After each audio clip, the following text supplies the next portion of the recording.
Hi, you have tuned in to Chocolates by Suzanne. This is one of a series of videos demonstrating candy making and chocolate dipping. There are hints on each video to help you be successful in your candy creations. Today's featured candy is caramel. This recipe will follow the video and will make about 80 1 by 1 inch pieces when poured into a 9 by 9 inch pan. Because I need about 110 pieces, I will be 1.5ing the recipe. Butter your pan before starting the candy so that it's ready when your candy syrup reaches the correct temperature. I use this same recipe to make turtles. If you want nuts in your caramel, place pecans flat side down in the bottom of your buttered pan. I place them very close together, covering the entire bottom of the dish. We'll start by melting 1 stick or 1/4 pound of butter. In your heavy deep pan, you want a deep pan for caramel because it bubbles up, and your pan needs to be deep so that you don't burn yourself while when the caramel is bubbling up. You'll add 2 cups of sugar and 1 cup of light corn syrup.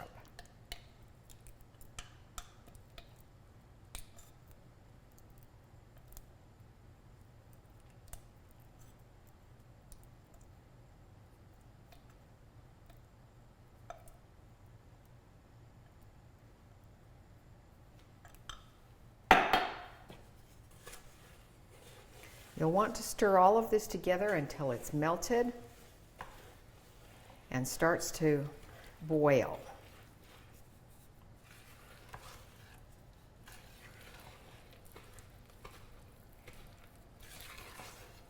I've been stirring and we've been boiling for almost 5 full minutes. Once you've been boiling for about 5 minutes, you're going to add 1/4 can of evaporated milk. And each time you do this, the mixture is going to bubble up. You see how that bubbles? That's why you want a deep pan, because it's going to bubble up and splatter, and you don't want to get burned by that. Once you've added that milk, you'll want to set your timer for 3 minutes. And then each 3 minutes, you're going to add 1/4 can of the evaporated milk until you've added all of your milk. Once you've added the last of your canned milk, you're going to add 2 tablespoons of heavy cream. Caramel requires constant stirring as it burns easily, so you want to keep that mixture moving on the bottom of your pan. Otherwise, you'll get little brown specks of burned caramel when you pour it up. Okay, we've added all of our canned milk, and now I'm adding the 2 tablespoons of cream. And once you've added all those ingredients, you're going to stir and cook to 235 degrees.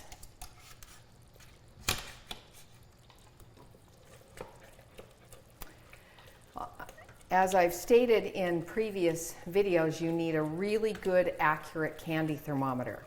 Also, good quality ingredients are very important. I only use pure cane sugar.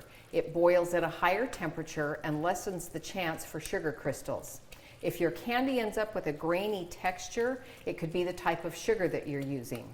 Read the label. It will say pure cane sugar on the package, not just pure sugar. You'll also want to use real vanilla, not imitation. And I probably shouldn't promote brand names, but Karo syrup works the best. The cheaper brands have more water in them, and they just don't produce the same results. Now that we're stirring and have added our ingredients, caramel takes 30 to 45 minutes to reach the firm ball, 235 degrees. And you'll need to stir constantly to keep this hot syrup moving on the bottom of your pan. It's easy to get little burnt bits in your candy, and you don't want that. It doesn't look pretty, and if you get too many, it doesn't taste very good. Even after 35 years, I still have batches that don't go as well as others, so don't get discouraged if it doesn't work out the first time. Once you've added your vanilla, then you keep stirring until you hit your 235 degrees, and then we'll pour it up in the pan. Okay, once you've added your vanilla, then you need to watch your thermometer carefully, because suddenly it will just jump and be at 235 and you need to pour it out. Now, if it jumps over 235, you end up at 236, you can add a little bit of milk to cool it back down so that, and then let it come back up to 235 so that you don't end up with too hard of caramel to chew. There's always a way to fix it. Sometimes those last couple of degrees take a while, and sometimes it just is suddenly there. So be prepared. Watch that thermometer so you can get it poured out. Caramel tends to get thick as well as you're stirring, and your arm will get tired of stirring, but you have to continually stir, otherwise you're going to get your burnt bits on the bottom of your pan. I like a digital thermometer because it goes in 0.2 degree increments, and so you can see it easier than trying to read the line and wondering if it's there. All right, that happened fast. And you just want to pour out what's there. You don't want to scrape caramel because it continues to cook.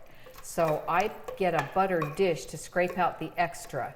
It's a little bit harder to chew because it's a little firmer, but it's a nice little tasting.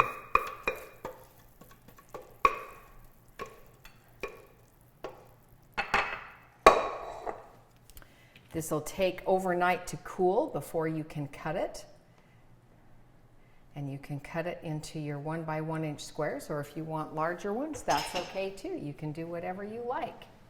Enjoy, and please feel free to leave any comments or questions and I'll answer those. Thanks for watching Chocolates by Suzanne. Welcome to the caramel dipping demonstration. When you cut the pieces of cooked caramel, push the edges of the corners in so that they're not so sharp to make a little more slightly rounded edge. This makes a more attractive dipped chocolate, and the sharper edges can poke through the chocolate. So when you cut them, you get those sharp edges, and that's not what you want. Don't handle the candy too much or you can turn it sugary, so you don't want to play with it for a long time. You want it to stay smooth and chewy. So take a piece of caramel in your fingers, turn it upside down, dip it in your tempered chocolate, turning it with your fingers, coating it on all sides, using your thumb to make sure that the whole thing is covered. Then you'll turn it upside down onto your wax paper on your tray, and I mark caramels with a C.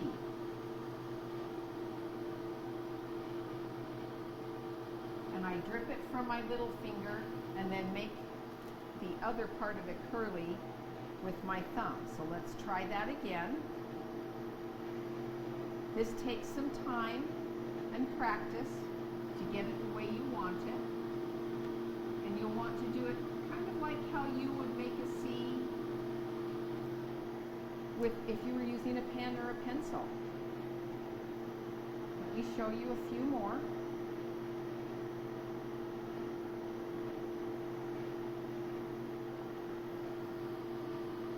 Like anything new that you're trying,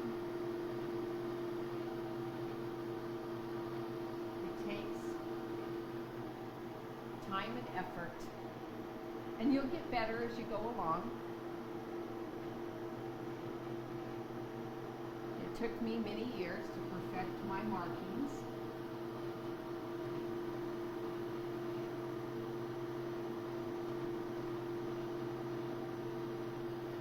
And you can make them exactly how you would like to make them.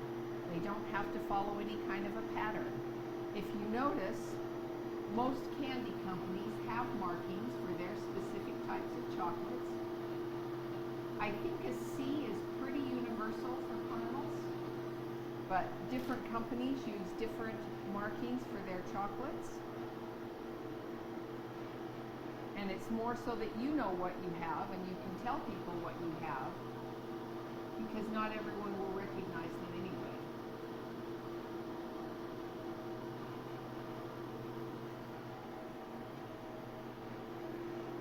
And you get a little faster as you go along. Don't play with it too much.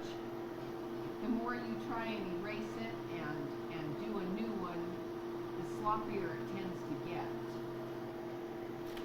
You're better off just leaving the first C that you do.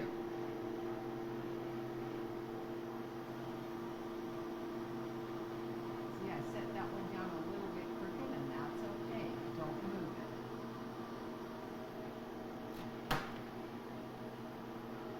And that's how I do my caramels.